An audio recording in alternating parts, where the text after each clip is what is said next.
Kula gak ada jamaah teng Surabaya. Umure 35 tahun dereng rabi. Niki berarti bid'ah. Soalnya Kanjeng Nabi umure 20 tahun rabi, kok di atas 25 tahun urung rabi berarti bid'ah. Akhirnya nopo? Stres. Telepon kula. Kene mangkat ning Yogya. Begitu teng Yogya kula kebukake kitab hikam niki wau. Nak arih nafsaka minat tadbir. Awakmu ki ora usah kakean ngatur. Urip ki wis ana sing ngatur, menungso urip sak madya nderek taturan. Awakmu ora usah ngatur. Kalau kamu memang yakin jodohmu diatur oleh Tuhanmu, jangan pernah tumpahkan air matamu di depan pacarmu. Wah. Pripun Mbah?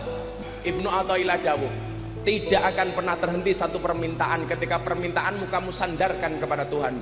Wes percaya, senderan karo Gusti Allah. Carane pripun? Apel. Sing mau apeli sapa? Allah.